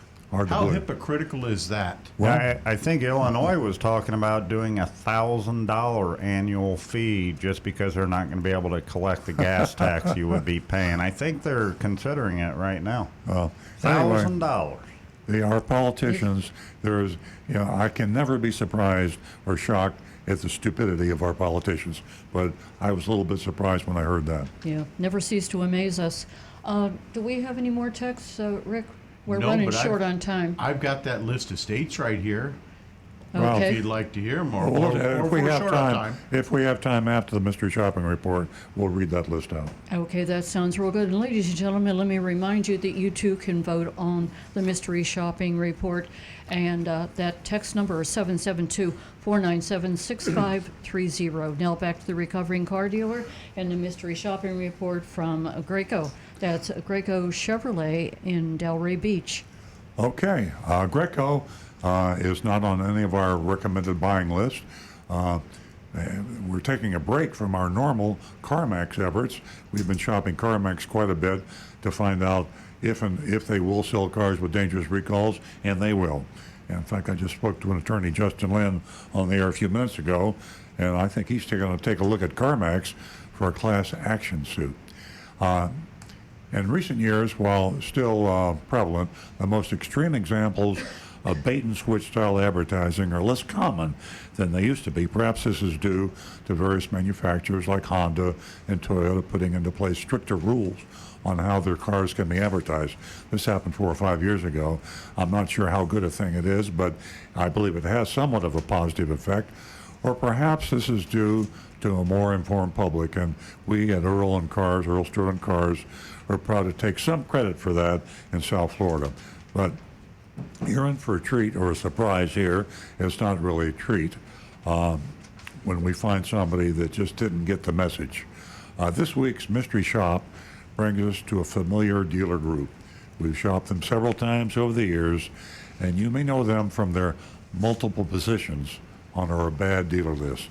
Good Dealer, Bad Dealerlist.com, www.gooddealerbaddealerlist.com, and you can go online and check Earl Stewart on Cars recommended and do not buy from this dealer list. And you'll find Napleton, for example, and Greco are two of the dealers that just don't have any dealerships, and they have multiple dealerships, but none of them are on the recommend dealer list. So we're going to do a Greco Chevrolet in Delray Beach, and this is this shopping report. On the new car specials page of their website, we found several offers that appear too good to be true. Curiously, the tagline for this ad is Greco Summer Switch, and that had to make all of us here laugh at Earl on Cars because of what? Bait and switch? I mean, is that subliminal? Was that subconscious when the advertiser wrote this ad? And I'm looking at it right here. Greco Summer Switch. I'll hold it up to the camera for you streaming us on Facebook or YouTube. Greco Summer Switch. We chose a particularly enticing offer to investigate a new 2019 Camaro starting at $17,699 or lease it for $259 per month. These lease ads amaze me. There's $99 per month. They're advertising, I see them locally, and you probably see them in your market. $99 seems to be a magic monthly payment. And of course, there's no truth to it. There's always something hidden in the fine print. You know what they say about offers that seem to be too good to be true? Yeah. Well, we called on mystery shopper extraordinaire, Agent Thunder, to investigate it. Here's the report. Speak in the first person as if I were Agent Thunder. I arrived at the dealership around noon. It was a bit run down, gave off a real old school vibe. I was immediately greeted by a young man named David. Sales manager quickly came over and explained that David was new, but we were in good hands, and David would take good care of us. David offered us a bottle of water, sat me down at a desk that was uncomfortably close to several managers, sales managers, and other salesmen were hovering by. Now, you notice we're naming names, and this is one of the things that we do that's kind of special. Our mystery shopping report is unique. You won't find it anywhere where a car dealer like myself, prefer to think of myself as a consumer advocate, but this radio show, we name the dealership, we name the salespeople, we name the managers, and we tell you exactly what happened. And we've been doing this for 15 years. We've been shopping different car dealers in Florida for 15 years, and we've never been sued. We just talked to an attorney, Justin Lynn, and if he's still listening, he'll probably say that is amazing. We actually have named dealerships and salespeople and managers, accused them of anything that we found them doing, including breaking the law, lying, cheating, and all the other things that are not so happy to do to a customer. And we talk about it openly, and we've never been sued. And I love to brag about this. Why? Because the perfect defense against libel and slander is the truth. We are speaking the truth. So here we are. Greco, Del Rey, Greco Chevrolet in Del Rey. Call your lawyer, tell them to tune in, and if we say something that is untrue, I want you to sue me. But we haven't been sued in 15 years. And this is the truth as we saw it, and I think you'll agree if you're listening. I told David that the new car specials on their website caught my attention. Specifically, the offer to purchase a new 2019 Camaro for $17,699 or lease it for $259, $259 a month. That's a heck of a deal. He wasn't aware of what I was talking about, the salesman. He was new, David. He came back, he went out to check. He came back to inform me that the offer was on a lower end model Camaro. He then asked me what price I'd like to be around. I gave him a dumbfounded look. I said, I saw the price on the website, and that's the price that I want to be around. I came in on the advertised price. He then proceeded to ask me a series of questions that his manager must have prepped him with. Here's the first one. Was I active in the military? Isn't that strange? I come in to buy a car on an advertisement, and they want to know if I'm a soldier or a sailor. So, and they also want to know, did I have a current lease with General Motors? Peculiar. Why so interested in those things? I responded, no, I don't have a lease, and I'm not in the military. I'm just looking to purchase this car for the advertised price. He then asked me which color I would like and went out to find the car so we can take a look. A few minutes later, he pulls up with a basic stripped base is what we call it in the trade, 4-cylinder Camaro. No options or accessories. We walked around the car, took a test drive. He wasn't familiar with the car. David was new. So he read the vehicle information from the window sticker. It was a pretty quick test drive, and we returned to the lot. Back at the desk, he asked me if I'm interested in the car. I said, yeah. I'd like to see the numbers on a purchase order, a buyer's order. He excused himself to speak with the manager again. 20 minutes. So he's a new salesman, leaving me for 20 minutes to twiddle my thumbs. He comes back with the manager, Todd. Okay, now we're naming names. Greco Chevrolet Del Rey, David the salesman. Now we have Todd, the sales manager. And Todd repeated that David is new and wanted to let me know that the special advertised price is based on specific questions, qualifications, I'd say, such as being active duty military. Now, what are the chances are that anybody walking into a car dealership around here is on active duty? I mean, we're not at war that I'm aware of, and we have a few little police actions going, they used to call them. But the odds against someone walking into a car dealership on an advertised price that are on active duty in South Florida, Rick, what would you say? 1 out of 1,000? I think you might be a little might be a little more on that, but maybe 1 out of 5,000. I mean, if this were Pensacola or Jacksonville, where there was a big military base right nearby, I could see it possible. No military bases down here. Nah. No. Okay, so that's premeditated right there. And they also asked me if I had a current GM lease. Now, GM has got something like, 8% of the market, and they lease maybe a fourth of that. So let's say 2 or 3%. So the odds are about 2 or 3 out of 100, if that, if they have a GM lease. So to combine the two, active duty military with a GM lease, that's virtually impossible. Yeah. And they know that, right? So this is bait and switch. The advertised model was actually an even lower Camaro than the one I was looking at.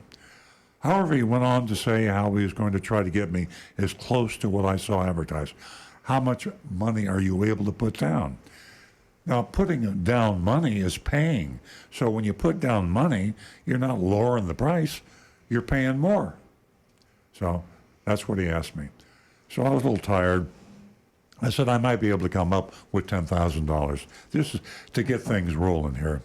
He says, okay, and then he'd be right back. There he goes again. David's going back to talk to Todd.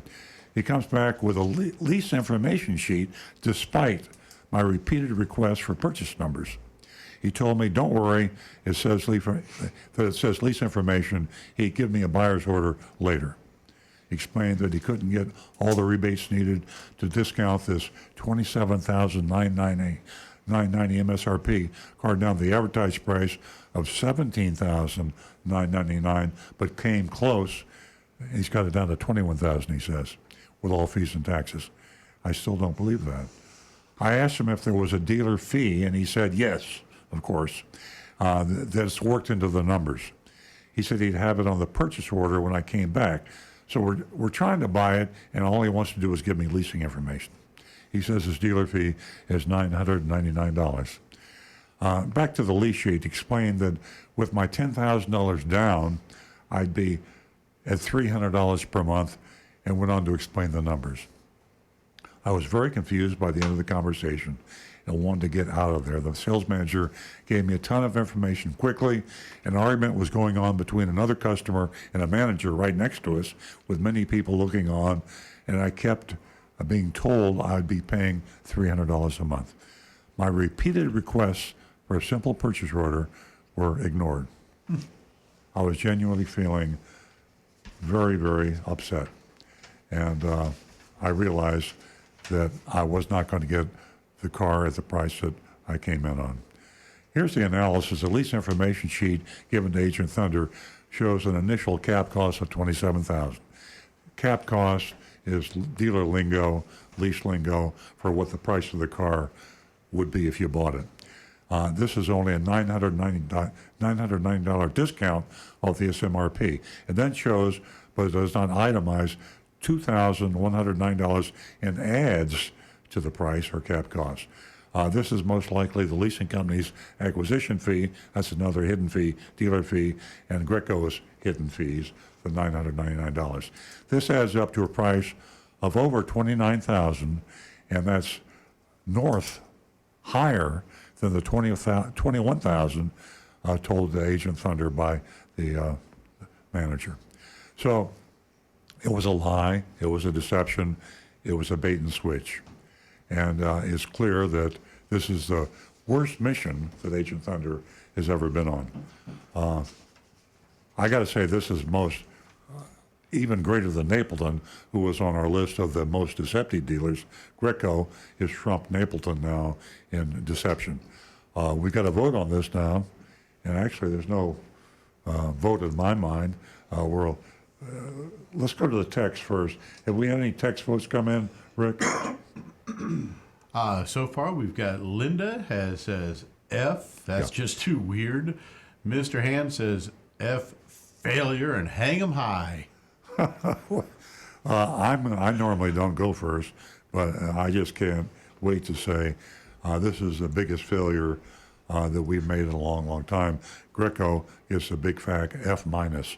Nancy, what do you say? I also give them an F. This really represents a terrible reflection on car dealers, and it's really very sad. There's a whole lot of that going on. Refer to Earl's bait and switch column that he wrote at Earl on Cars. Okay, Alan, you're up. We'll give the salesman a benefit of the doubt and give him a D because he's new, if that's true. That's fair. F, I mean, it's merciful. yeah. Yes. And F for the dealer and going over this buyer's order that's not a buyer's order. It's a lease, whatever, proposal. Yeah. And I'm pretty good at math. I still don't know where all his $10,000 went, but an F. Yeah, it was planned with the down payment. He was treating, believe it or not, a $10,000 payment as a price reduction, and that's not. And he was also talking about adding the dealer fees on top of the cap cost to boost the price up, and the lease acquisition fee, and who knows what else. Rick? I've got Mark and Kit Kat both saying F, Donovan and LJ both saying F, Ernesto saying F, Doug and Ollie both say F. Ollie says meow F. And my own F.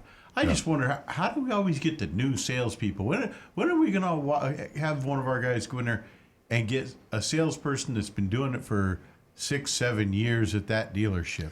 I think turnover among car salespeople is the highest of any profession. And it's a tribute to the fact that most of the young people that come in and they want to start selling cars because they think they can make a lot of money will not put up with the shenanigans of the dealer. Can you imagine going into a car dealership? You haven't sold cars before, and you don't anticipate what you have to go through. And in the sales meeting, they get you in there and they said, now, we're advertising this car at $10,000 less than we can sell it for.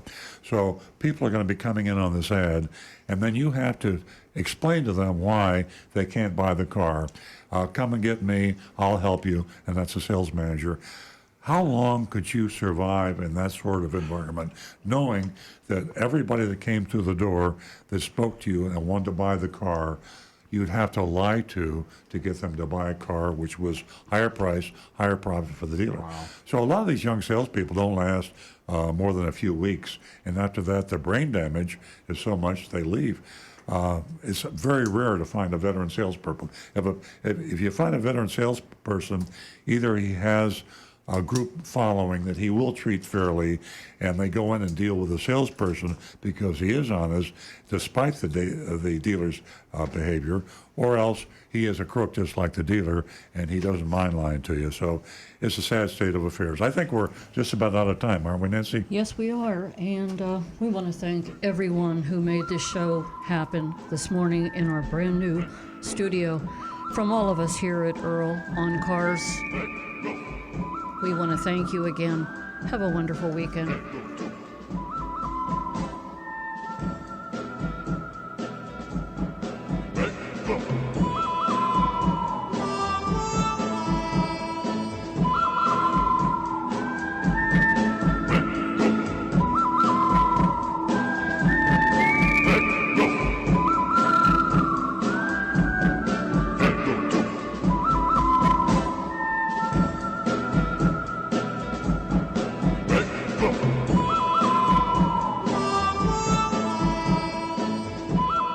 Show is provided